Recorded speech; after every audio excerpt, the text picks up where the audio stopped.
Hello, this is Proven Paradox, the DM of this little game.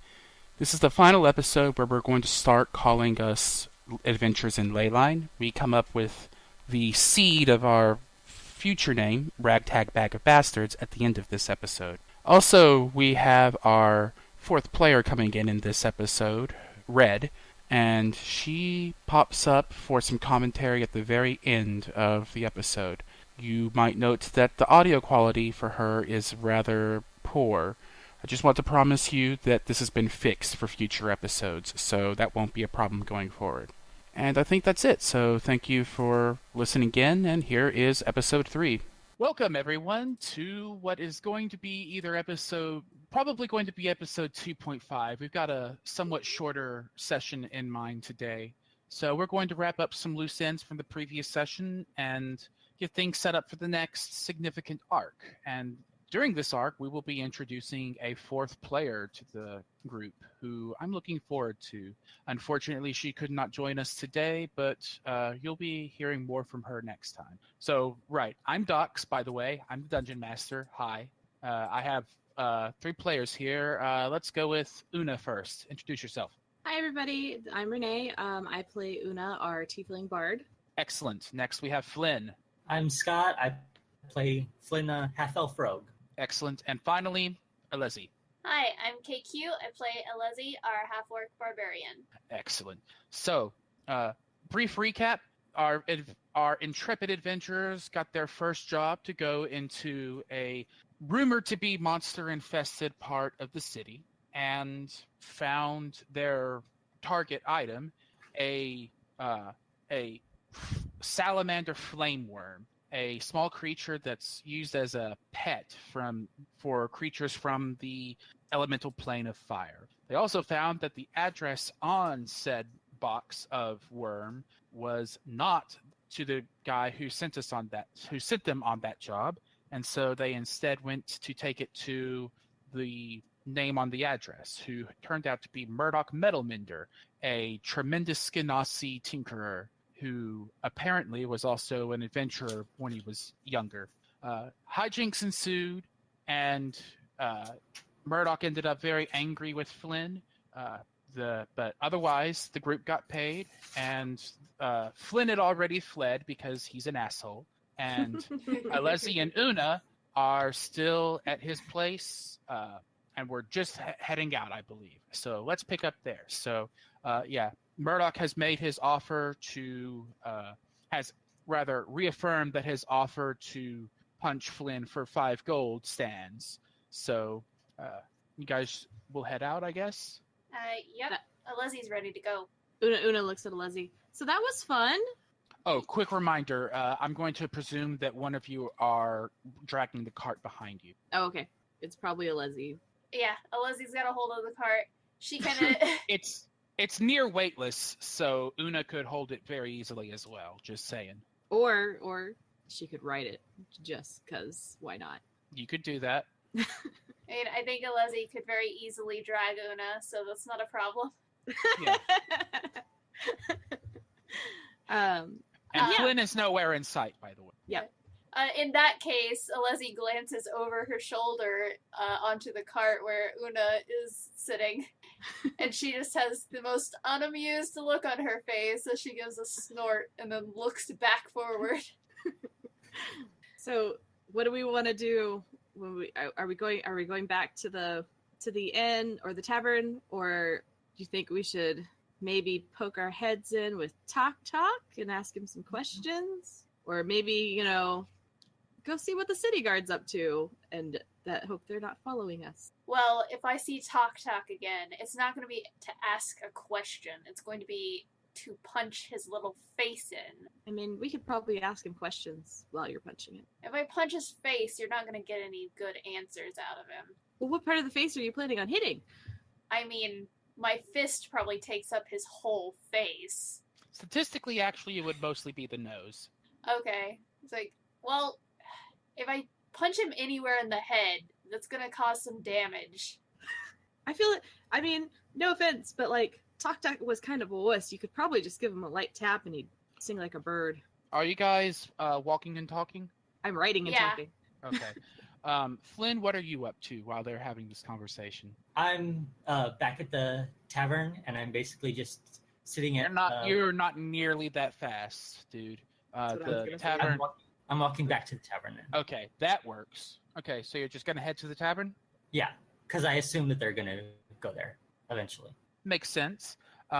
So, not meaning to interrupt your conversation, you guys will pass through the Sunrise District. It's not that long, and then you head back into the city. And it's worth mentioning the road back to Shadeside passes through both the Arcane and the Market District. And you guys have more gold than you've had in possibly ever on your persons. So, if there's something you might want to purchase, now's the time to speak up. We also have a wagon, so we can carry anything if we get a lot.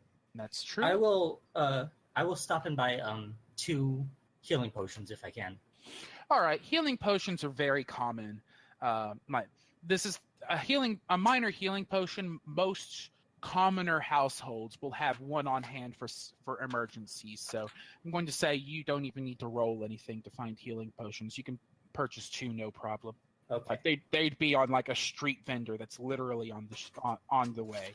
So mark off the gold and buy your potions. Alrighty. It is expensive enough that most households are only going to have like 1 or 2, but they are common. Alezi doesn't have anything in mind, but when they get to the market area, she will stop and ask Oona if she wants anything. No, we should probably pick up some health potions. I think I used my only one actually when I was not. That thing happened. All right. Reminder: you picked one up on in there as well. Oh, actually, Alezi, do you think they have when we're looking for potions? Do you think they have a potions expert? Because I found a weird one in a cave, and I'm pretty sure it's a healing potion. But I've read enough books that I know you should never drink something you found on the ground. Maybe I can find somebody. Docs, what is a role that I can give Alezi for her to find the right person for the job? I'm going to say investigation. Okay. I will also say that the DC is not that high. There are a lot of people hawking potions. It's a good thing it's not that high. Yeah, that is sufficient to find somebody, at least you'll pull up next to a cart that's not a cart, a stand that's on Market Street, which is it's the border between the Arcane District and the Market District, called Market Street, and like this is one of the main thoroughfares of foot traffic through Leyline. A lot of places have trams or trolleys or buses that you could use that are used on the streets, but this place is off limit to large vehicles, specifically to allow people to walk through and browse. Advertisements and monotech lighting all over the place. It's bright, it's colorful, it's almost as bright at night as it is during the day, which, by the way, it's like 2 o'clock in the afternoon, so the sun's still out. You find an older woman, possibly dwarven, possibly a very heavy. She's either a light dwarf or a heavy gnome. It's a little hard to tell, but she looks to be of advanced age, with stark white hair done up into a tight bun, deeply wrinkled, tanned skin, wearing a simple blue robe. She once she sees that you guys are looking at her, she waves and is like, "Hello, dearies. What can I do for you?" Hi. How much for you to take a look at a potion we found for us? Just to identify it? Yeah. One moment, I need to bring up the book. Wow, so the identify spell is 100 gold. So she replies, "Well, I can do 2 services for you. I can take a look as an alchemist and give you my trained opinion, or I can actually cast a spell that will identify the potion with no room for doubt. For the first step, just a gold piece. However, the identification spell requires a pearl to be burned along with the spell, so that pearl will bring the price up to 110 gold pieces, dearies." Alezi makes a rather disgusted look that she doesn't I know- attempt to hide it's from not- Oona. It's not my fault, dearies. I wish I could do it cheaper, but the pearl is burned during the casting. It's usually used for much more high-end products than your standard alchemical potions. Yeah, I get you. Oona, I don't really think it's worth 100 of your gold. I just go with the just having her take a look over. Una's kind of making a face too. Okay, yeah, let's. Can I just have you look at it then? And she kind of pulls it out. A gold piece, dearie. Okay. She Hands it hands out a gnarled hand for it and takes it, looks at the coin and nods. Let me see the potion. Hand it over. All right, cool. She looks it over, squints at it, notes the seal on it. It's like, do you mind if I break the seal, dearie? Do you need to why? So I could smell it. Sure, I guess. Okay. I'll defer to your professional opinion. It will just make. I see two possibilities, and the smell would make it clear to me. So she pulls a corkscrew out from under her shelf, out from a shelf that's on the bottom of her stand. Pulls off the cork with a really loud actually pop sound. Like this thing was sealed quite tightly, and she takes a big sniff. This is almost certainly a standard healing potion. Nothing fancy, but no. With that smell, there's no way it's the fire potion. Here, take it back. This will be a standard small healing potion. It'll cure small wounds. It'll stop severe bleeding. The usual thing. Okay, cool. I just didn't want to drink something that I found in a cave. Oh, that would be rather unwise, dearie. What else can I do for you? Do you have any other healing? Do you actually sell potions? Of course. And she there are a lot of vials in the roadside stand with her. How many do you need? I presume the standard strength? Yeah, that should be fine. How much do they go for? Double check in the book. I want to say they're 50. I think but it can't was remember. 50. I think 50 it was gold. 50. Thank you. Yeah, that's right. She says 50 gold pieces, and since the identification was not so interesting, I'll say that I'll give you a gold discount on the first one. Okay, then I'll go ahead and take 2. Excellent. She hands you 2. These vials are a little bigger than the one you found in the cave, and they're not the same color. But she passes them to you, and they're all stoppered up, wax seal, the whole deal. Okay, so I have 2 new healing potions. Yay! Yes. And you can. I'll go ahead and say I'm not fucking with you on the cave potions, so you can go ahead and list those all together. Whew. Okay. And so she took 1 gold off of on the first one, so it was only 49, right? The whole thing is 100 gold total plus what you paid for the identification costs will be ignored. Oh, okay. So she gave me back my gold coin essentially. Yeah, basically. All right. Well, I think I've done a Leslie. Did you want to buy any? I might as well pick one up while I'm here. Certainly, you can never have too many healing potions. Yeah, Alezi's just gonna pick up one because she already had one on her. All right. Transaction complete. Do you have anything else? Like, do you just sell potions? Do you have anything interesting? Well, I'm an alchemist, so my deep trade is primarily in potions or other sorts of oils and things of that nature. We have. Well, what sort of things are you looking for, dear? Oh, I was just shopping. All right. Well, we have a few vials of acid, which are primarily used for other alchemical purposes, but I'm sure a resourceful person could find other uses for them. We have Alchemist's Fire, Alchemist's Ice. Let's see. I sold my last lightning in a bottle already, I'm afraid. Let's see. Right here I have a potion of bark skin. I have 2 potions of strength enhancement, 1 potion of dexterity enhancement. Let's see. I have this jumping potion. What does the jumping potion do? What do you think, dear? It lets you jump well for a few moments. No, I don't really have to jump a lot. so far. What do you think, Well- Alezi? Anything interest you? None for me. Well, are you out here every day, ma'am? I'm here quite often. I usually take the weekends off to brew more stock, of course. Okay. But during the week, you can usually find me here. Well, my name is Oona, and I Well think the met. shop's lovely. Thank so you. I will definitely be coming back. What was your name? My name is Griselda. Griselda. It's very nice meeting you, Griselda. Are you ready, Alezi? If you are. Well, let's head back. Give me just a moment to note that there is an NPC named Griselda who you will almost certainly be coming back to at some point that I just totally made up. You're welcome. All right. So, you guys finish up with Griselda?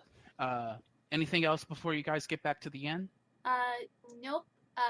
Unless Una stops her, Alezi just picks the cart handles back up and continues on to the inn. She doesn't seem the least bit uncomfortable with being the horse to Alezi's or to Una's cart. Yeah. Yes, you two definitely get a few looks as you're going through. Like, those carts are usually used for cargo. The carts themselves are quite commonplace. Seeing somebody being driven by them is a little weird. Her feet were tired, okay? Nobody says anything. They just give you looks once in a while. Alezi Alright, would still comment back. Una just continues to rubberneck looking at everything because she's like, I don't have to be afraid about getting lost. Yeah. Well, let's move back to Flynn for now. So, Flynn, you were significantly ahead of the ladies, and you didn't spend as long shopping for potions. So, you would have gotten back to the Rainy Day Tavern significantly earlier than those two. Do you do anything while you're there? I just wave hi to Ben, and then I'm gonna sit down in like a booth or a chair that's facing the door, and I'm waiting for them. Okay, cool. And I'm gonna look like a smug asshole while I do it. Gotcha. Of course you will. I don't think you can help that. But the lunch rush is over. It's pushing closer to like 3 o'clock now. So everybody's back to work, and the tavern is mostly empty at this point. There is one group of people. They look like orcs, maybe a family who are having a meal over in one corner, but they don't look like they're interested in outside conversation at the moment. And other than that, it's just Ben at the bar polishing some glasses. And this is also the scene that Alezi and Oona enter into when they arrive, which is now. All right, so where is Flynn exactly? He's in one of the booths, looking at the door, looking like an asshole. Alezi is immediately going to spot him, point, and go, "You asshole!" Una's just gonna be like, oh man, really? Not cool. I wasn't gonna keep it, guys. I was gonna give it back. Do you realize how much trouble you could have gotten us into? And you left us there by ourselves. Well, after I knew. you did that shit. Well, I knew that he liked you more. He liked you guys more than he likes me. Obviously. Based on what evidence? He's got a stone face. He literally, his expression, I don't think his expression changed the entire time we were talking to him. Why would you think he didn't like you? I mean, up until you sold the book, I felt like we were all like in a pretty good place. I think stealing the book was the reason why he likes you guys more than he likes me. No, he already liked Oona. He couldn't give a shit about me or you, and you just made it worse. Well, either way, I was going to give the book back. I just wanted to see if I could get away with it. That's what I do. You didn't get away with it, though. Like, literally 2 seconds later, he was like, where the fuck's my book? But I made it out the door, and he did not recognize me because was using all my disguise shit. I could have gotten away with it if I wanted to. Your plans are stupid. Look. Alezi is going to come over to the booth, kind of slam her hand down on the table. I Says, think that we've been shouting at him across the room. This Ben is just watching quietly. The orc family does not seem to have noticed this going on. They're orcs. They probably yell at each other like this all the time. okay, he says, look, he was really pissed off. Giving the book back might have helped a little bit, but he still wants to punch you in the face. And you know what? He said he was going to give me gold if I brought you back. So we're going to go back. How much? 5. Jesus Christ. I'm worth more than 5. Oona walks over. I wouldn't place your bets on that. Like, also, he said he might have some work for us later. And if we're in bad standing with him, we're not gonna get that work. So you're definitely gonna go and get that punch. Definitely going to get that punch. Did you see his workshop? He knows his shit. Like, I want, like, no offense, Flynn, but I want cool enchanted armor later on. I think that's gonna be sweet. And if I'm not gonna get it because you don't want to get punched in the face, you're going to get punched in the face. 5 gold, you say? Yeah. How about this? I'll bet you that 5 that we go there and I don't get punched. You really... I bet I can talk my way out of that punch. Why would I even try to take that? Why wouldn't I just take his gold? Oona, you want to make that bet? I want to punch Flynn on the shoulder, like really hard. Roll an attack roll. Okay. I'm not joking. I'm also not joking. It's a D20, right? Or yes. D20 plus this will be your strength plus your proficiency bonus. Okay. So I don't have a proficiency bonus for strength. No, your proficiency bonus is 2 at this level. Okay. It's the box above your attributes. Okay. I just want to say this is a good day for Alezi. She wasn't the first one to punch a teammate. Okay, so you said it was 1d20, right? Yes. And then plus my strength and my proficiency bonus. Yes. So plus 12. No, right? Strength modifier. Strength modifier. Okay. So that's going to be a 0. And plus you put the bang on the front of the roll. Yeah, sorry about that. Where am I? It's yes. I'm just gonna do it like that, and then okay, I didn't hit him very hard. No, you Flynn sees it coming and is able to duck out of the way. So you have the worst plans. I'm not taking that bet. You're gonna get punched in the face. Do you remember the spiders? Because I remember the spiders. I've gotten out of worse situations, as you well know. I can get out of that punch. I am a shitty puncher. This is not relevant to how quick Murdoch will punch you. I'm not talking about dodging. I'm talking about talking my way out of it. I could totally do that. I feel like you deserve to be punched in the face. I second that. Do you remember the spiders, Flynn? Alezi could Flynn, totally punch me in the face right after if she wants to, but I bet that I could make Murdoch not punch me. Okay, you know what? Getting to punch you in the face might be worth taking that bet. Is that the bet? Is if he doesn't punch you in the face, we get to punch you in the face? If he punches me in the face, you get the 5 gold. If I don't get punched in the face, I get the 5 gold, and you get to punch me in the face. Either way, I get punched, and one of us gets 5 gold. All right, deal. Are you gonna use magic? Nope. Is he lying? If that was deceptive, you need to roll a deception roll. And if it's truth, I do persuasion? If it's truth, you can do a persuasion roll. And you don't have to tell us which. Okie dokie. All right. 16. So, whether that's persuasion or deception, Oona and Alezi, if you want, would roll insight. I'm willing to roll insight for this because Oona is. While you guys are rolling, Flynn, please tell me privately through Discord whether this is truth or not. If I don't have proficiency in insight, do I just add the 1 for my wisdom modifier? Yes. Okay. All right. So plan that does not involve magic. Okay, I'll take that bet. But you can't dodge when I punch you. Okay. You can't dodge when Murdoch punches you either. Okay. Just if no someone dodging. If someone goes in to punch me, I won't dodge. I'll only talk. All right. Well, do we want to just get this over with? No, I don't really want to walk all the way back to Murdoch's house again for the 3rd time after we stole his shit. Technically, you didn't walk back. Thank you very much, by the way. I had a really good time riding on that cart. It was fun. You're welcome. Docs.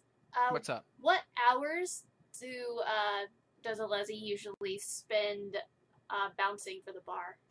It usually doesn't get hectic until like 6 o'clock at the very earliest. Okay, so she still has a little time. Yeah. There's still time for you. But you guys typically don't work until evening. Ben has waitstaff on hand to help him in the mornings, and then he can handle things up until they start getting more customers in the evening. All right, then we probably need to address the situation of Tactac, because I know Murdoch said probably just wait for him to die, but I don't actually know how long Tactac will live. I mean, I could go speed up the process. I'm not saying yes, but I'm not saying no either. What do you think, Flynn? Your plans are dumb, but I think with a second and third opinion, we'll probably be fine. I think that my talking to Murdoch kind of depends on having Tactac around. Why would we want to bring Tactac there? No, not bringing him there, like having him around in the Royal Weed, like not killing the guy. Oh. He's a bigger problem than I am. Yeah, but Murdoch doesn't give a shit. Remember, he said he was just going to wait him out until he was dead. He used to not give a shit, but Tactac is starting up his game. I mean, I'm pretty sure Murdoch, like, his shop's really nice. I'm pretty sure he probably could have just bought another fireworm even if we hadn't taken it back to him. He did give us that 500 gold real easy. Yeah, if somebody hadn't, just flat out told him how much Tactac was willing to pay, we probably could have gotten him to pay us more. But that would have been greedy, and I guess that's probably not something we should do. I think either we need to talk to Tactac or we need to go double check with the city guard, because that lady this morning looked awfully serious. I mean, we don't have anything on us anymore. It's not like she can do shit. I mean, city guard, I've read enough books that I can tell you, city guards can still mess up your shit, man. You don't have to have done anything. I've been a city guard. I know what they can do. Really? You don't look like you would have been a city guard. Alezi kind of blushes a bit and just looks to the side. She looks a little bit embarrassed and starts mumbling to herself. What was that? Nothing. Nothing. You're mumbling. It's nothing. Just, I was a city guard once. I know how to talk to them. I didn't do a very good job this morning. But if they come back, I think I can ease it over a little bit. All right? Okay, well, if you're sure. But do we want to try and check out Tactac? I'm not saying he might be a big problem, but I don't know. Maybe if he got in with smugglers, who else does he know? And, well, we can get where he lives from Ben. Was that said loud enough that Ben would hear it? How far away was Ben? I know he was watching us yell at Flynn across the road. Yeah, I mean, he would not hear normal conversation from where you are. Like, this is a big tavern, and Ben is over, like, on... Alezi's pretty loud, but I don't think he would hear her. Okay, just making sure. Okay, listen, like, I know that I have my own self-interest in this, but being one to think about the rest of the party for once, I do think that it would be a better idea to go see what Murdoch knows about Tactac before we go see Tactac. We already asked Murdoch about Tactac. He said let him just wait until he dies. But see, I think that was his old rule about it, and that given time to think about it, this is a big step for Tactac from what I've seen. I think it's going to change the dynamic. Actually, I feel like we're going around in circles here. Let's ask Ben. I feel like he probably knows more about what goes on in the city than we do. Fair enough. So Oona gets up to go to the bar. Alezi will follow. Is Flynn coming too? Yeah. All right, so as you guys approach, Ben looks up. He's still polishing a mug, but it's pretty standard barkeep fare. He probably is just doing that to give himself something to do during these rather slow hours. So he looks up, like, hey, what's up? So, Ben, I was wondering, so you remember that job Tactac gave us? No, he didn't tell me about it, and you guys didn't either, really. Okay, you remember the glowing worm we brought in the box? Okay. That was pretty fucking hard to miss. Yeah, I mean, you helped us fix the box and everything. I just thought I'd throw that in there. Well, okay, so it turned out that Tactac was having it had got it stolen from this guy. Whoa, okay, hold on. Listen, part of the barkeep's job in this part of town is to know what he needs to know. And you're about to tell me a whole bunch of shit I don't need to know. All right? Okay, well then here's my question. What the fuck is up with Tactac and Murdoch Metalbender? Oh, this Murdoch guy, I told you, you weren't here. I told Alezi last night, I've heard the name Metalbender, but I couldn't place a face with the name, so I don't know anything about the guy. I just know, like, he lives somewhere around Leyline, and he's a big enough deal that I've at least heard the name. That's all I know.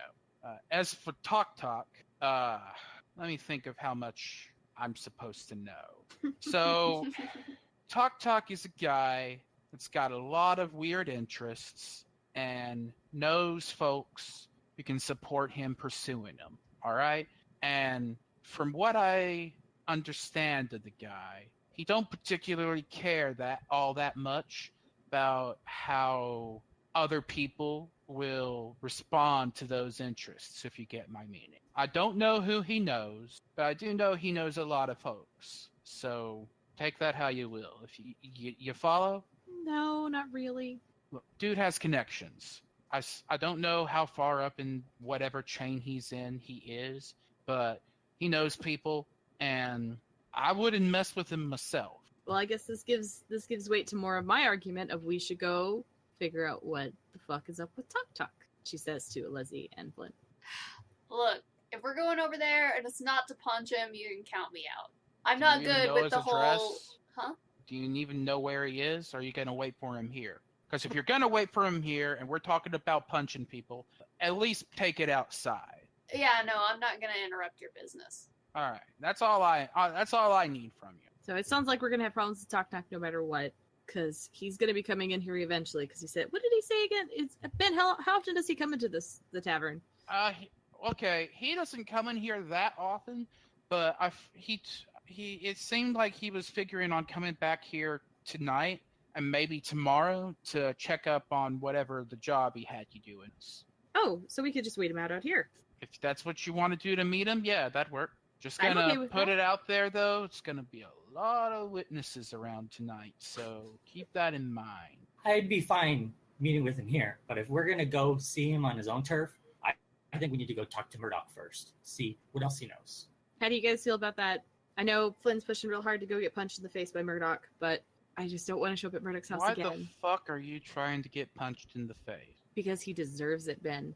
I'm not trying to get punched in the face. Really They're ancillary. I'm not trying to get punched in the face. They're ancillary things. Knowing what Murdoch knows about Tactac is a good thing, regardless of whether or not I'm going to get punched in the face when I go there. It's ancillary. Don't get so touchy, kid. Jesus. Jesus, by the way, is a curse that originates from Cainish language. I'm not joking. That is something that you will hear. Like it is a curse of dwarven origin. That's Already used it earlier. Can we have another description of Ben, Docs? What's he looking like today? Yeah, give me just a second. So Ben is a friendly-looking man with wavy, dark brown hair, brown eyes, a large red nose, rosy cheeks, and a silly smile. He has this kind of endearingly dopey air about him, kind of like a puppy. Seems like an easy guy to talk to. He's definitely a good listener. Typically, he's clad in loose, light clothing and he is always in this weathered dark green jacket and wearing a fancy a silver key around his neck like a locket. That was a much better description than the first one we got. I think we're definitely getting the hang of this. Thanks for insulting that first description. Jeez. The first game, you've improved. We're doing great. Yeah, it's been a long time since I've DM'd a game with my voice. I usually use text, so I'm definitely figuring this out as I go. Okay. So what do you think, Alezi? Do we want to see... I really don't want to go back to Murdoch's again after all that crap. I'm sure he's sick of our faces already, but I'll go if we have to. But if we're talking to Tactac here, I'm fine with that. But I don't want to go on his turf without knowing more about him. Why don't we just wait, see if Tactac comes over tonight? I'm okay with that. Yeah. And if he doesn't, then we can go to Murdoch's tomorrow. I mean, we're going to Murdoch's tomorrow either way. Yeah. All right. Then it looks like we need to go put a plan together for how are we going to... Because, I mean, I know Alezi has to work tonight. Do you, Flynn? Yeah. Ben is still at the bar, and he says yes. So like, if you guys need time off, if you guys are... It's like, I knew that our arrangement wasn't going to be permanent, and that's fine. If you guys need time off, let me know ahead of time so I can call in some folks I know to take your places, all right? That's all I need from you. Give me at least a day's notice. Yeah, definitely. I'll be here tonight then. Great. I mean, I'm not going to say no to performing on stage again. I mean, I don't technically hire you. You work for yourself. So You can come and I go. thought we had an understanding, Ben. Oh, we have an understanding. And part of that understanding is that I let you use my stage to do your thing, all right? It's like I'm providing drinks, you're providing music. So we're both bringing in different customers. We both benefit from this. It's a mutually beneficial thing. That's how these work. But the fact that I don't technically have you in my... I'm not paying you. You're making your own money, and I'm providing you a venue. You understand? So you can come and go as you please, but these two, and he points to Alezi and Flynn, these two I'm paying out of my pocket. So and they're performing a service that I can't do without. The music's great. Don't get me wrong. I've gotten a lot more customers since you've been here, Oona, but it's optional. The waits, having enough hands to hand out drinks in the evenings is not optional. Okay, then I no longer like this plan of waiting out Tactac because it sounds like I might be doing it by myself, and that is a terrible idea. If you guys need to take 5 or whatever, just let me know. All right? I'm not a slave driver. You guys have been here for a week. You know how this works. Yeah, I'm sure that it'll be fine, Oona. We'll be in the area no matter what, and we can always take 5 and come help you. All right, then. Alezi, Oona, can you come over here a second? I've got an idea. Oh, okay. Let's hear it. Good luck, guys. And Ben sets down his mug to get another one to start polishing. Right. Oona walks over to where Flynn is walked over to, apparently. Yeah, Alezi comes over as well. I don't know if you two noticed when I was doing my whole shebang of not stealing the book, but I have this thing I can do where I could look like someone else for an hour. I can do that one more time today. So if when Tactac comes in, I could be a different waiter so that he doesn't see all 3 of us, and I could maybe listen in on him without drawing attention because he wouldn't know my face. This would be a solid plan, except I'm pretty sure he's just coming in to talk to us anyway. But I mean, the second that one of us tells him that we basically screwed him over, he's going to be looking for all 3 of us. And I think it might work if one of us is not there, or not there as far as he's aware. You know what? You do what you think is best. I'm going to let Oona do most of the talking because I don't got much pretty words to get any information out of people. Are we just trying to find out if he's going to retaliate? Because that was my main concern. I really don't want to be stalked in the streets. I'm very noticeable. Given that he's held a grudge against Murdoch this long, I think he's going to not like us. All right, then I guess we'll just deal with that when he gets here. Are we done then? I think we're done. Yeah, I guess. Right. See you assholes later. I'm going up to my room. I'll go up to mine. All right. As you guys are heading up, Ben waves his hands like, yo, before you go, new jobs got posted on the bulletin board out front, so maybe take a look at that sometime. Just saying. Right. Thanks. Yep. Alezi will actually head over there before she goes upstairs. Okay. The bulletin board is not an over there; it's an out there. There's a bulletin board that's out at a street corner that's like a block and a half away. Okay. But still close enough that you can just walk to it. Is anybody else going? Yeah, Oona starts following Alezi really quickly. Yeah, I'll go too, since this is the group thing, important to the group. Okay, so you get to the bulletin board. Give me investigation checks, everyone. You're seeing mostly the usual things, people posting notices for lost pets, a couple of advertisements looking for quote-unquote dancers. They're not dancers, they're strippers. This is Shadeside. That's where this kind of thing happens. And a couple of interesting things pop up, possibly. Let's see. That's a 0 for Alezi. Alezi is very focused on the description. But meanwhile, let's see. Oona and Flynn both notice a couple of interesting things. So, for one, there is a flyer talking about accepting new members to the local Blood in the Sand tournaments.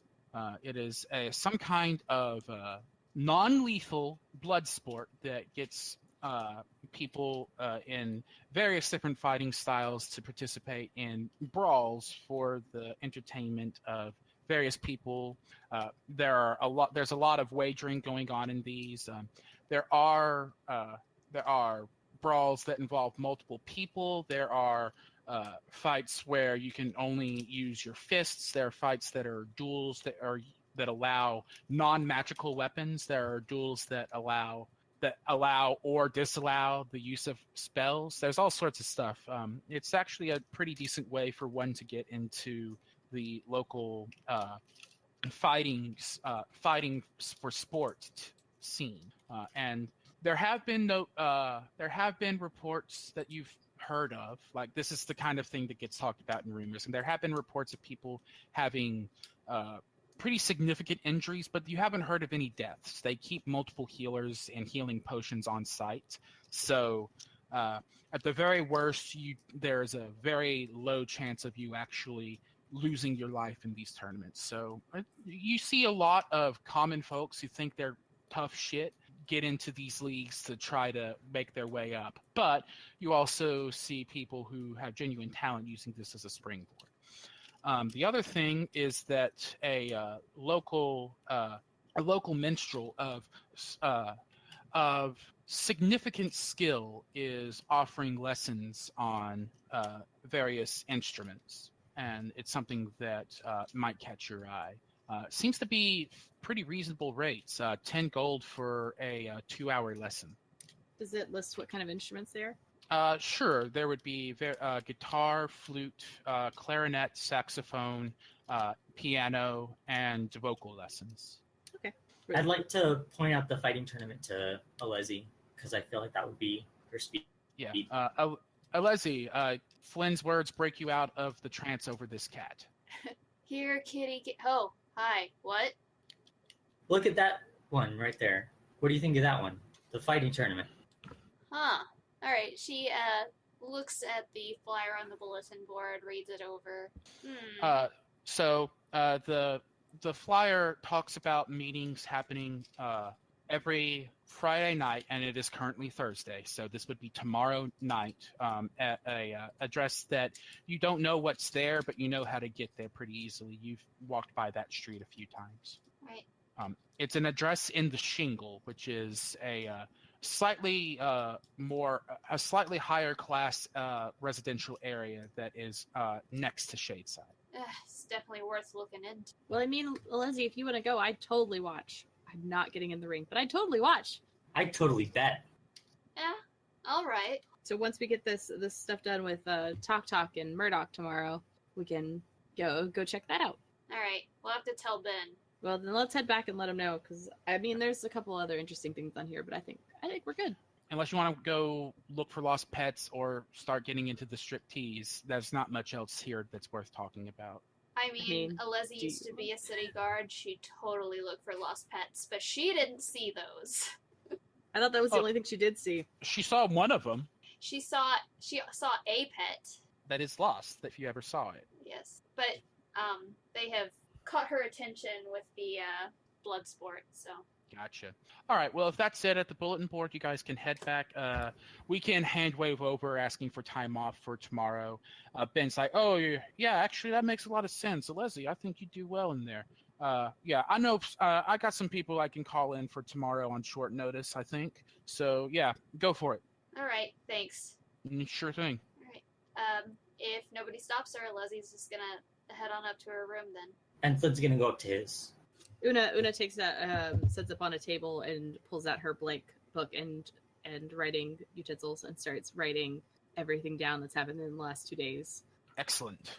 All right, so a few hours pass, and people start coming in for the evening revelries, which pretty usual crowd. It's a Thursday, so it's not the weekend yet, but it's still a decent crowd. You guys have plenty of people. Like Flynn, you've got a lot of people to serve. Are you using your disguise spell?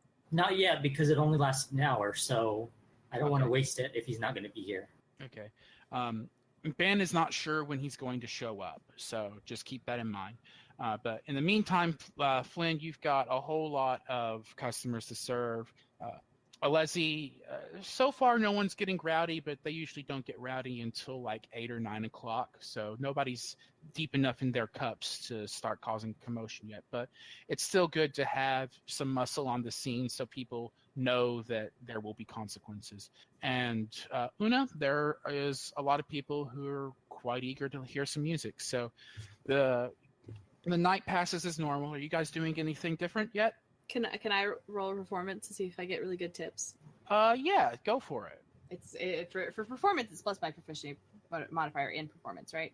Yeah. Okay. Should be a +5, I think. Yes, it is. If we don't have that listed on your sheet yet. Okay, you do. Cool. Yeah. I've been dying to use that performance modifier. Yeah. Okay, you're doing pretty well tonight. Everything's all in tune. You're inspired from the various events of the previous few days, and yeah, you're doing all right. Let's see how much we're going to get. Are you singing about how spiders are gross? Yeah, one of the songs is called "Fuck Spiders." But there seems to be a lot of commiseration for that one. So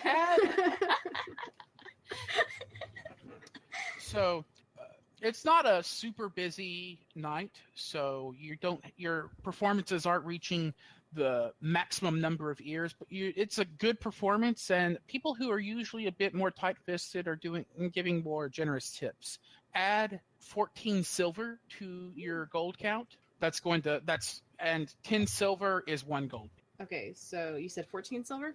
Yes, and that's going to be on top that is already taking out the amount you have to spend to keep your room. So that's 14 more than what you would use to tread water. And you said 10 silver is 1 gold? Yes. Okay, so then... Can Flynn make a charisma check to see how he gets? You know tips for what? waiting You tables? can. This is going to be a straight charisma check, but actually, yes, you can. We're sitting here trying to figure out how we can get more money out of this. You guys are player characters. I should be expecting this shit from you. It's like, what kind of waiter am I? Is my performance really good?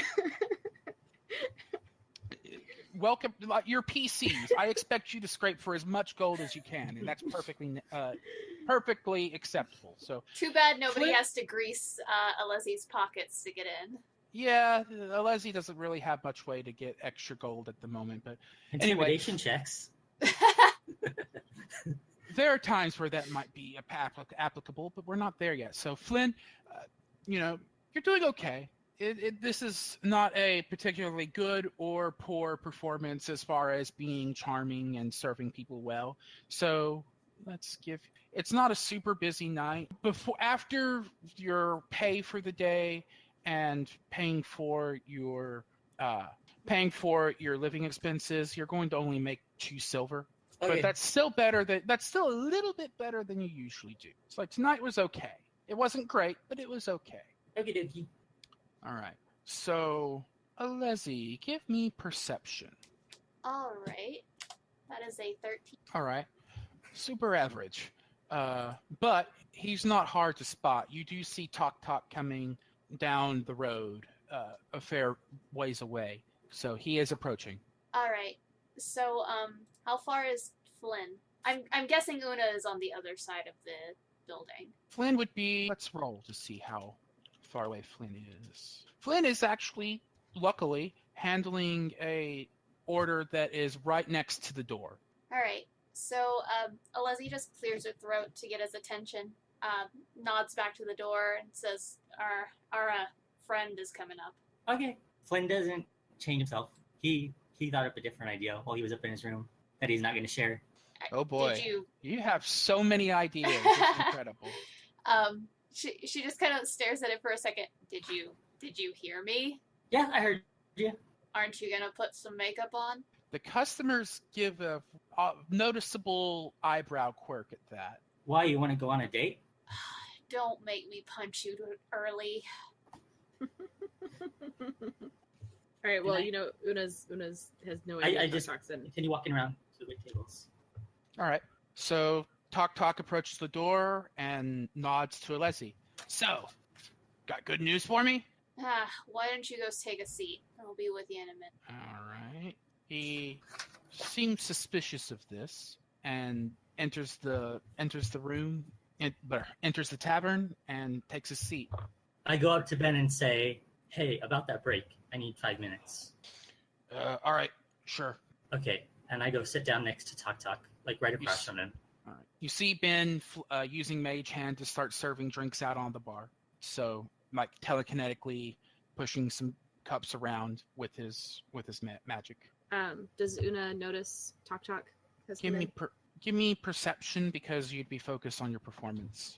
He's not being stealthy, so you do see him come in. Okay, so I'll finish. Oona will finish up her set before she kind of sets her stuff aside to go over there next to. Right. It takes a second for you to finish up. Flynn, you're across the table from Tactac, so he looks at you. So how'd it go? Well, I've got really great news for you. And I look him straight in the eye, and I would like to cast Charm Person. Right. Okay. He has to make a wisdom save? Yeah, wisdom save of 12. Let me double check. And I already know that he's going to know that I charmed him afterwards, but he's going to hate us no matter what. So I follow your plan so far. All right. He succeeds his save, and so his eyes cloud over for a moment. He's unfocused. And then he shakes his head rapidly and then glares at you. What did you just do? All right. Alezi went over to tell Ben that she was going to take 5.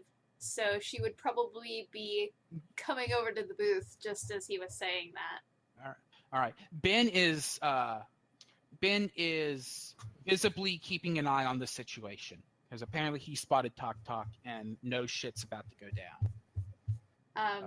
Alezi looks at the expression on Tactac's face and then looks straight to Flynn with almost the exact same expression.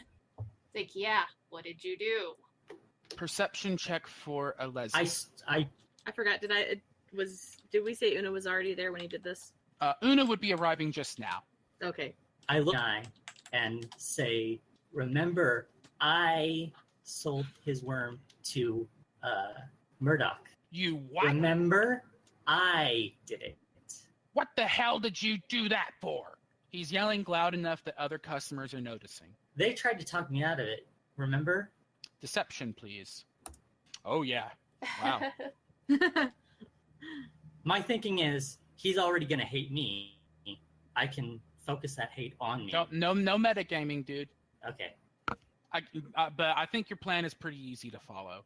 Yeah. Oona looks sort of confused. Didn't we? Remember that, Alezi? Yeah. Look, guys, you're kind of drawing a crowd right now. Why don't we talk about this outside? I'm sure Ben would appreciate grinding that. his teeth. Yeah, let's go outside. Tactac. Let's see how this goes. So Tactac stands up in his chair and flips the table at Flynn and points to him and says, "You have made an enemy." Not my first, bro. All right, so you're going to regret this, you half-elven bitch, and just walks out of the bar. Okay, so Alezi doesn't have to throw him out. No. The table has been broken, but it's probably been broken like this before. The entire bar has their attention on Flynn, and half of them are looking at Flynn, half of them are looking at Tactac as he walks out. Ben is coming out from behind the bar and rights the table and casts mending to undo the damage. Alezi's kind of rubbing the back of her neck, saying, "Sorry about that, Ben." Ben looks to Flynn and goes, "I think people deserve second chances. I don't think they deserve third. You follow me, Flynn?" Yeah. All right. Show's over, folks, and he claps a couple of times, and people slowly start going back to their drinks as he heads back to All right. Alezi's going to slide into the booth if Flynn is still sitting down. Yeah, I'm sitting down. Oona takes a seat as well. She's on the side with Flynn and kind of corners him in the booth. What do you think you were doing? What? Just for clarity's sake, you're at a table, not a booth. Oh, okay. I thought you said booth. No, he flipped the table. Okay. I thought that guy was going to hate us no matter what. and I'm the most hateable guy in this group, as you well know. I was trying to help you and I'm sorry, I shouldn't be laughing because this is a big moment, but yeah. Okay, sorry. Continue. I wanted to help you and Una because I know how to keep enemies. Are you I know sure how to about handle that? enemies. Because Ben says this guy has pretty good contacts. You might have gotten yourself in a load of shit just to protect us. I'm already in a load of shit that you don't even know about. Huh. That's not mysterious or ominous at all. So, Alezi, she was still kind of. Are they at least against a wall at a table? You'd be near a wall, but you're not against one, no. Okay. Tactac chose a spot that was kind of like in the middle. All right. Well, Alezi just kind of sinks back into her chair, moving away from Flynn, kind of staring at him for a moment before she just shrugs. Says, well, I guess your intentions were good. No offense, Flynn, but that was a dumb plan. Dumb is the best thing I know how to do. Flynn suddenly feels a hand on his shoulder. Somehow no one at the table managed to notice someone coming up to them. This is a human woman about 5'6" tall with short black hair, wearing a red shirt and black leather pants. You see a large crossbow on her back that looks like it's made of metal, and it's a standard crossbow. It's nowhere near as fancy as the one that Murdoch was toting, but it's still definitely a killer's weapon. And Ben doesn't care if patrons bring weapons in? As long as they don't come out. Okay. This is Shadeside. It's a rough part of town. A lot of the patrons are carrying weapons.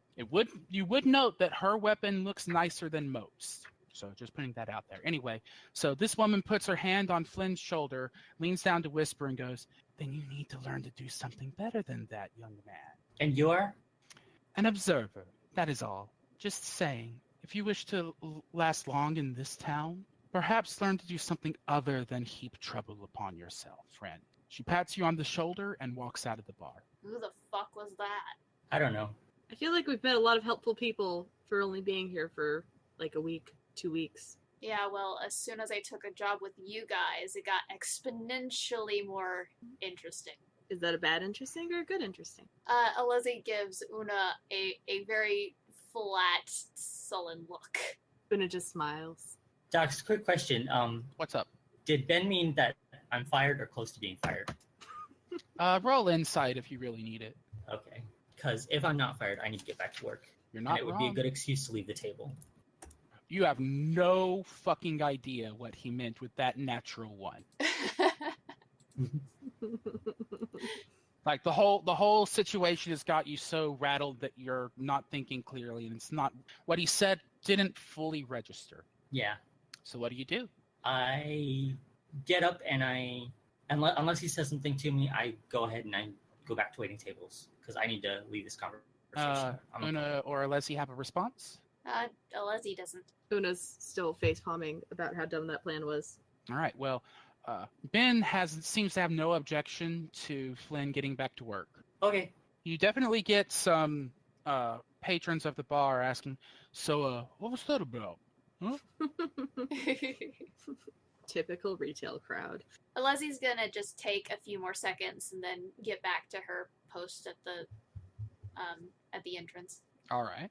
Oona awkwardly sits at the table for a minute, looking around at everybody and kind of looking at the table and going, "Well, shit." For what it's worth, the attention seems to be primarily on Flynn. So, and then she goes back to the stage.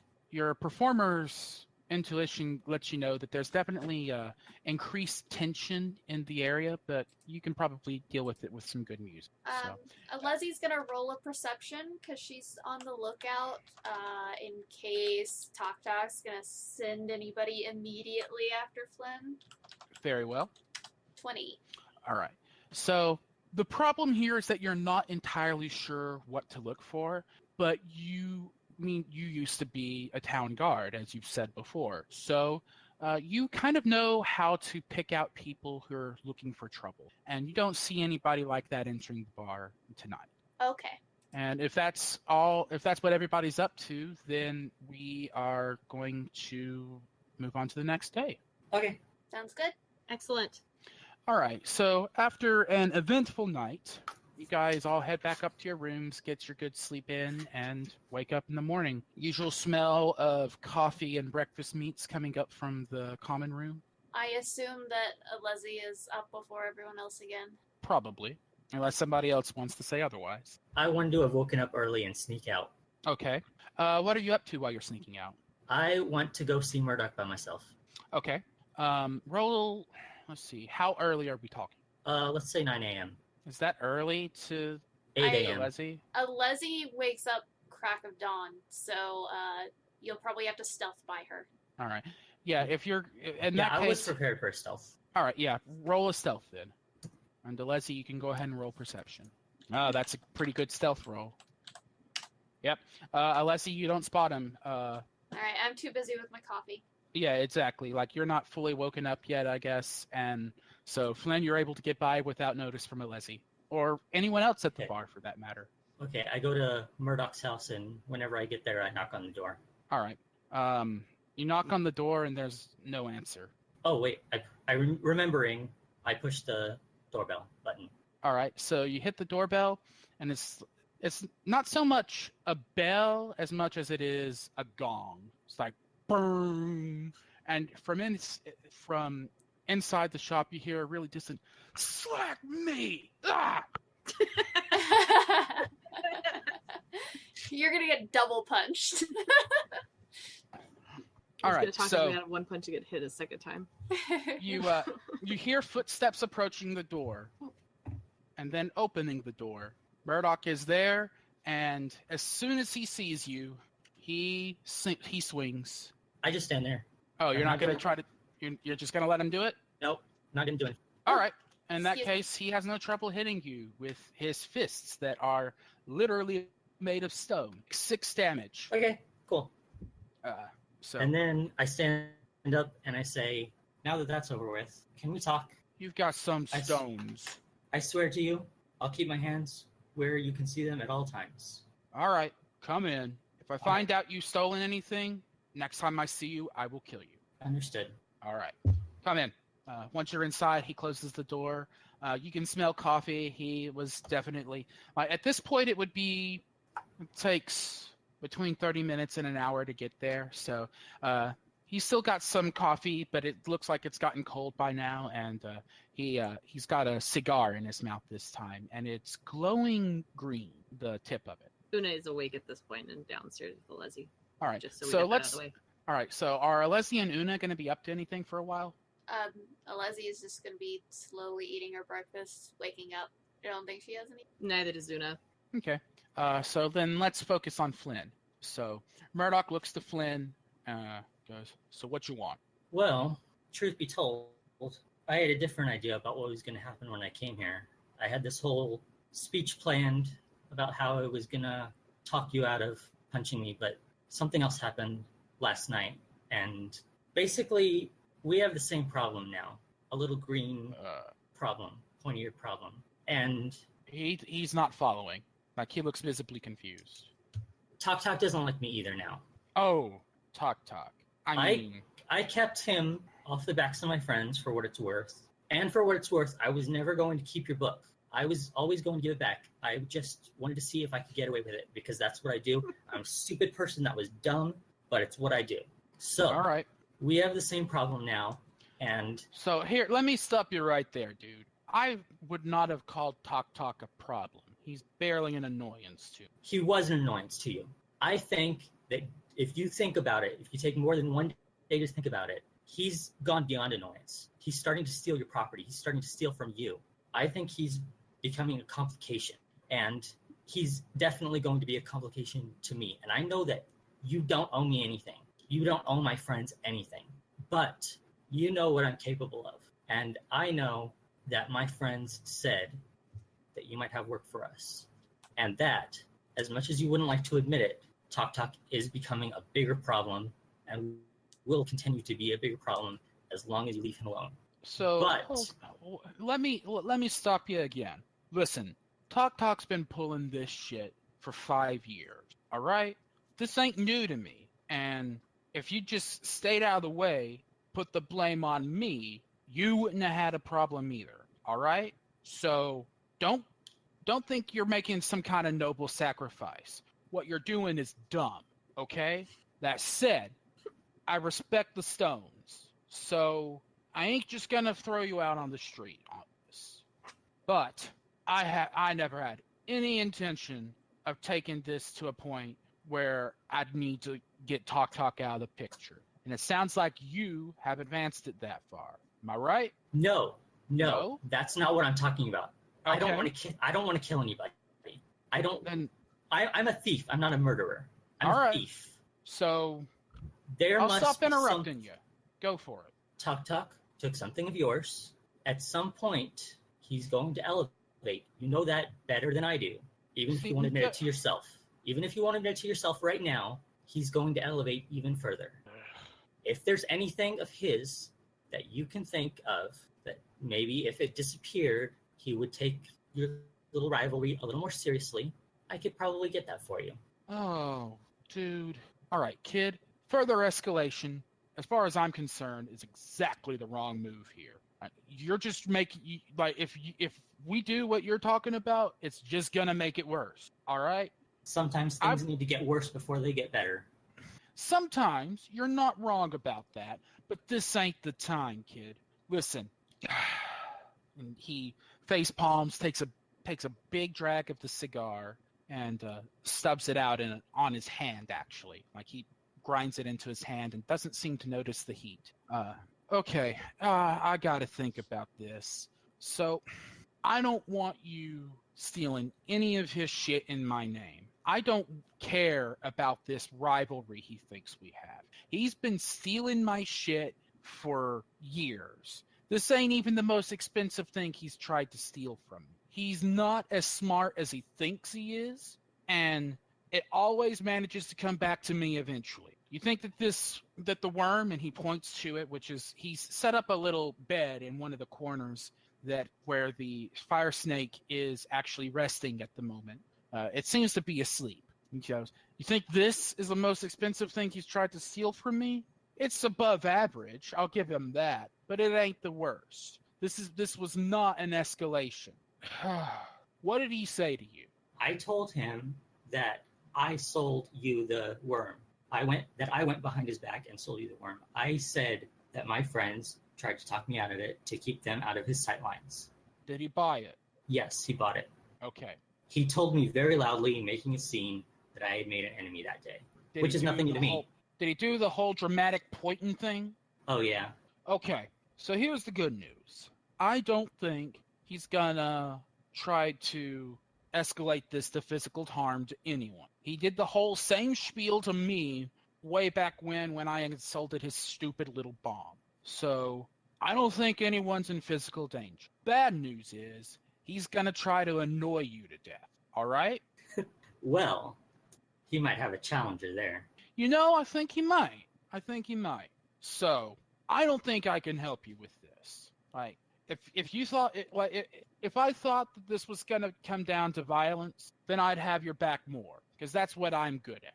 I'm good at making shit, and I'm good at breaking shit. This kind of thing ain't my jam. That's why I usually hire people for it, if you understand. So you're on your own, and if I think of something that'll help, I'll send word. All right? All right. Just remember that you know what I'm capable of.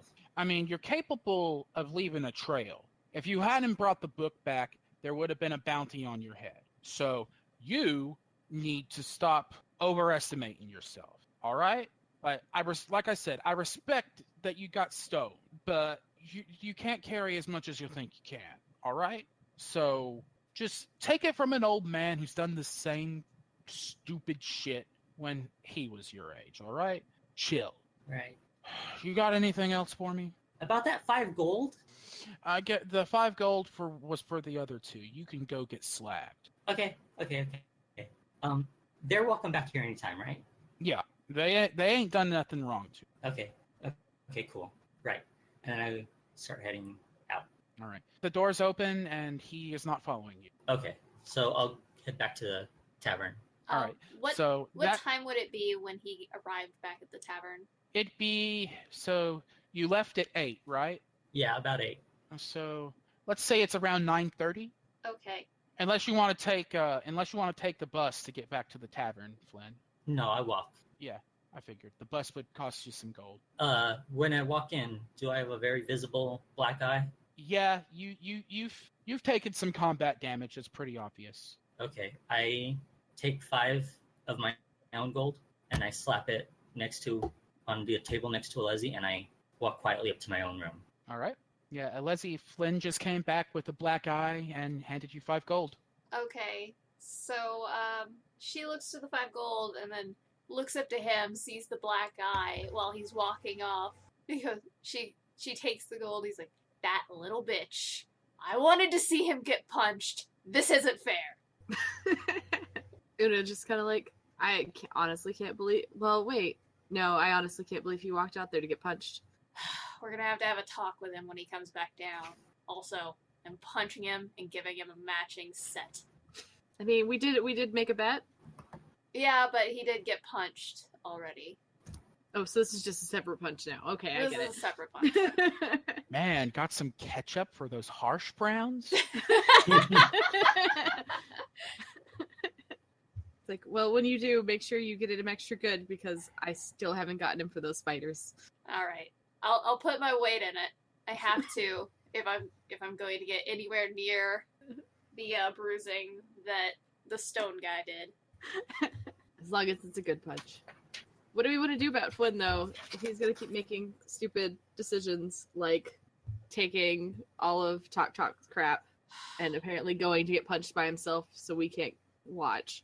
I don't know, man. He's stupid as all hell, but he did try to keep us out of trouble yesterday, I guess. I can't fault him for trying to help us out. I mean, we probably could have come up with a better plan than I sold the worm. Oh, to we Murdoch. definitely could have. And he did not give us the option, but I respect the intent behind it, is all I'm saying. Yeah, I can see what you mean. So hopefully he won't.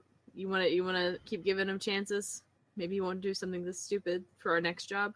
I guess we're kind of all in this together either way. Does this mean we need to go back to Murdoch's though? Since he apparently got punched in the face, maybe we need to go ask him if Murdoch had anything for us already. We'll talk to Flynn when he comes back down. I mean, is he gonna come back down? That was a really big black eye. We'll check Should on we him check at on noon. him? Una looks visibly concerned that he might have a concussion. No. You could have.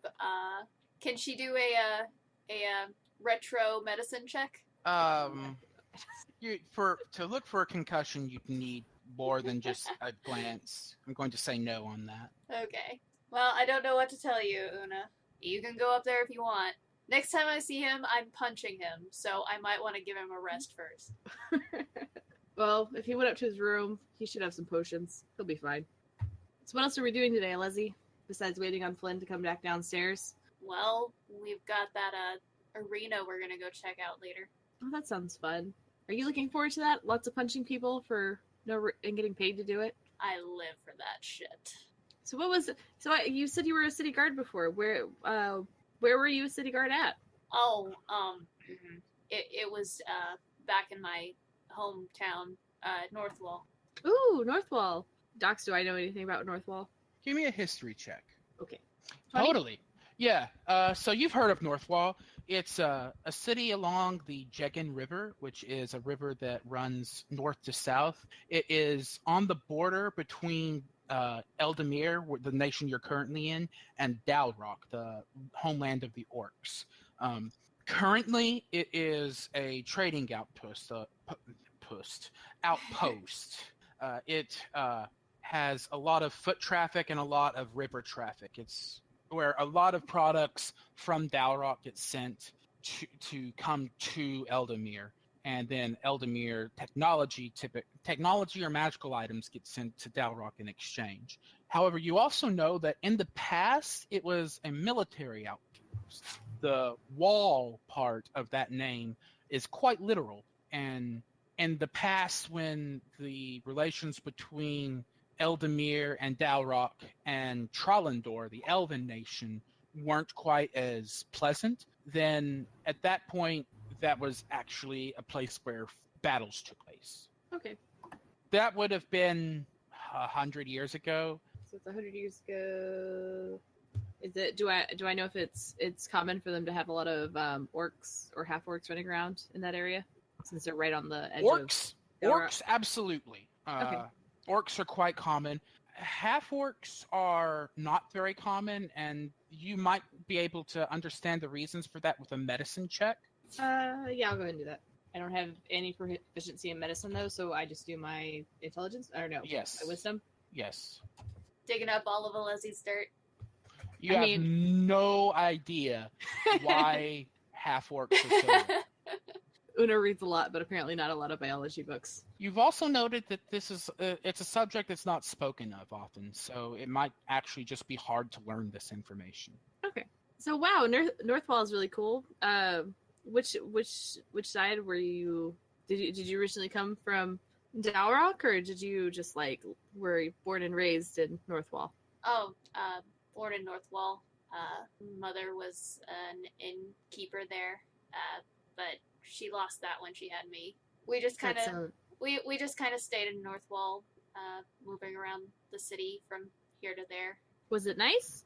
I guess. I mean, it wasn't the best place to grow up, but it wasn't the worst either. I mean, there's always worse places to grow up. I guess so. What brought you to? Well, while Una's talking to her about this, Alezi does look obviously uncomfortable. Oona does not notice whatsoever. So, what about what brought you to Leyline City? Oh, well, more opportunity, I guess. I mean, I bet being a city guard was a pretty sweet gig. It had its moments, but a friend of mine I had growing up always talked about Leyline, and I thought I'd take my chance here. Do you think we're gonna do all right? Judging so far, no clue. I was worried about that too. And Oona just kind of trails off and stares off into space now. And that sounds like a good time for us to wrap up for the day. Hooray! Yay! I think we all came together as a team. Shall we introduce Red now that we're at the end? Yeah, let's go for it. Yeah, Yay. unmute yourself, Red. Here we go. Hello. Hey there. Hi. Is this good? Can you hear me well? Is it too Yeah, echoey it's all right. here? It's a little echoey, but we can take care of that before No, the I next can move. session. We're almost done here, so don't worry about it for now. But anyway, this is Red, I'm literally just and walking over to another room. oh, okay, whatever works for you. Anyway, this is Red, and she's going to be playing our fourth character, who I intend to introduce in the next session. But that got a little more intense than I was expecting, so we might take a while to get to her character. Because I was hoping to get the blood in the sand stuff taken care of today. But if the roleplay that we got instead is the price I have to pay, I'll pay that any day. That was awesome, guys. All of you. Yay, character Yay. development. Yay! So, man, Flynn, this is turning a lot more... This is escalating quick. I love how Flynn lily pads from one bad idea to the other, looking like on the horizon, like this is the direction I want to go, and then jumps in a lily pad like 45 degrees away from it.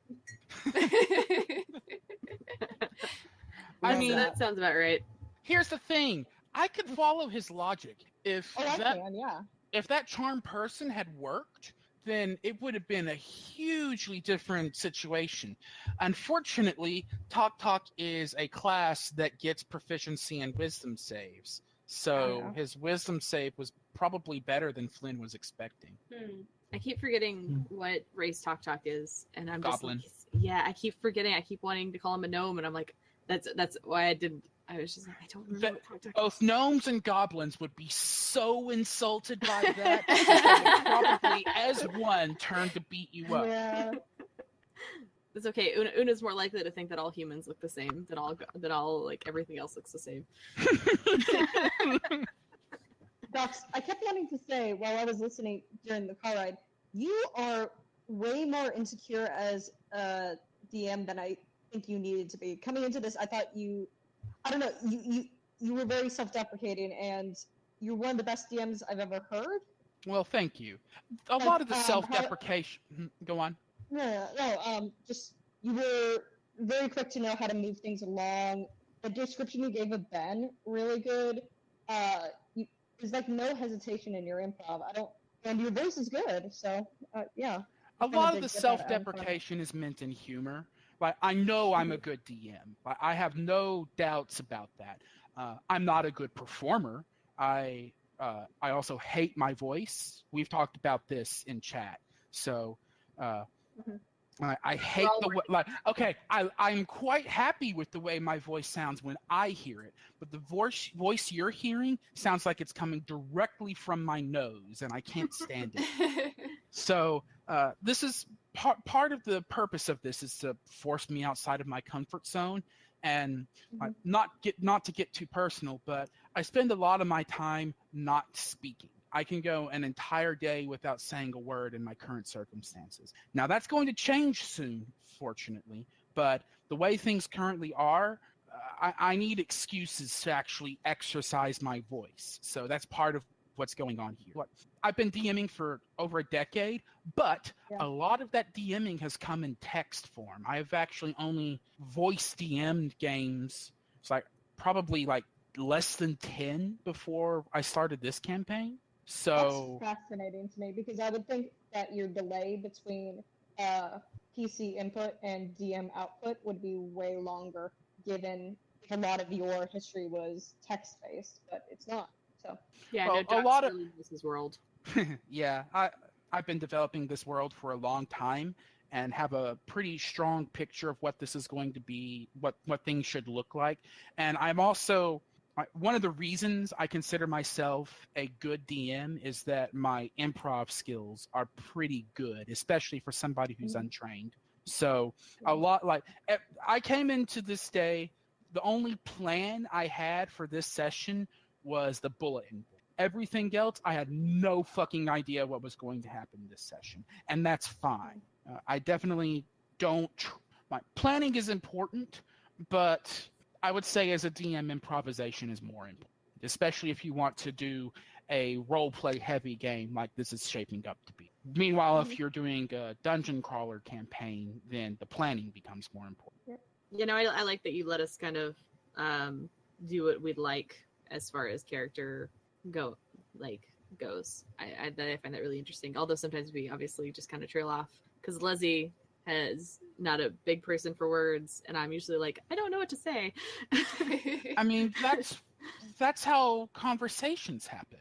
Mm-hmm. People trail off. That's a perfectly natural result of a conversation. And I do not like God, I don't want to say I will never railroad players, but I will. That is an absolute last resort. I want you guys to do what comes to your characters. And in this case, we have somebody who, for various reasons, is hasty, I guess. Mm-hmm. I'm not sure the right way to say it, because it's a combination of brave and stupid and reckless. And That's a good word. yeah. So this is shaping up to be interesting. I don't know. I did enjoy it very much. I think this was probably a good third session. It's going to be a bummer. We're going to have to wait at least a week before our next one. But... yeah, well, we didn't have to reveal that or anything, because this isn't getting posted for a while longer, but whatever. Yeah, but, we're still recording. Hey, a week from now, I can promise you I'm not going to remember shit. And like the you describing Ben was just as much benefit for me as it was for everybody else, because I couldn't remember what Ben looked like. I am very excited to jump into this, though, especially because I was listening, trying to figure out which of the three of your playing styles I probably do most commonly, and I would say Alezi is closest to the sort that I play. I think I wouldn't know how to describe it. I'm usually the impulsive support, I'd say, like some sort of DPS who does impulsive dumb things, but is more of the comedy one. So to play a more straight-laced character to this fucking ragtag bag of assholes, that's gonna be That- interesting. That might be the new name for this campaign, a ragtag bag of assholes. Isn't that every D&D game though? It is, but It's very Adventures prominent in this one. yeah, it's very prominent in this one. I think it's very suiting. And Adventures in Leyline is such a generic name, whereas a ragtag bag of assholes, that actually has a good ring to it. I'm actually quite serious about renaming this campaign a ragtag bag of assholes. You could have it be the subtitle since you also, because I know you also game. You have like you said you had 2 other D&D games. Yeah. Yes, and one of them is in the same setting. So. So if you, because I know you Assholes is published that just one so online. visceral. Okay, there are 2 people talking at once, and I didn't understand either. Go ahead, Red. Oh, I'm just saying, the word assholes is just so visceral to have in a title. Not sure that's a great choice. For D&D, that is an excellent choice. And considering how much we swear, it's probably a much better choice. Fair. Because we should probably put a content warning on these at the beginning a little bit more often than we have been. We did on the first one, I remember. Yeah, and that was it. So it's like if anybody just jumps in midstream, it's like the first time somebody yells "fuck" because they tripped is probably going to be a surprise. Well, if we name it a ragtag bag of assholes, then they'll know what they're in for from the beginning. Like seriously, like that. I might refine the name a little bit, but something along those lines is something that's going to happen. I feel like I need to wordsmith that a little bit more, but yeah, that sounds a hell of a lot better than Adventures in Leyline, especially because at some point you guys might leave Leyline City. I want that to be on the table, and if you leave the city, then Adventures not in Leyline. that name sucks. So I don't have a problem with Adventures in Leyline. It's a little, but it gets the job done. But Adventures not in Leyline, that name sucks, and it's a hard veto. Yeah. That's why I said it. Docs, should we do the outro because we're getting kind of Yeah. I mean, part of this is like the after session table talk is a part of D&D. That's as much as a part of the game as the actual game. So, but I do know that people have places to be, and I have some phone calls to make. So let's get wrapped up. So At one point, I would like to talk to. It doesn't have to be today, but what am I asking for? I want to. I don't have specific character traits set down for roads yet, and mannerisms and a character voice. So I'd like. We could talk about that. Yeah. At some point. Yeah, what am I definitely. asking for? We can do that. All right, so let's do the outro. So I've been Proven Paradox. You can call me Docs, and I am the DM for a ragtag bag of assholes. Name may change. Let's go in about the same order that we were in before. So, Oona, talk about yourself. Hi, well, bye, I guess now, guys. It's been lovely having you. If you guys want to find more of my art, again, I am at Core to the Core on Instagram, which is spelled Kore, or no, not Kore, KOR to the Core, which is CORE, on Instagram. And you can also find my YouTube channel, which is Core Draws, and all that wonderful stuff. There'll be links in the descriptions. Yeah. Presuming that wherever we're hosting this allows sufficient descriptions. We still haven't figured that out yet. I'm great at planning, guys. Flynn, save me. I'm Scott. As always, I have my webcomic at betweenthelines.comic.com, and my Patreon is at patreon.com/squirrelbro. Excellent. And Alezi, you're next. And that just leaves me. Okay. Hi, guys. This is KQ. It was a pleasure playing Alezi today.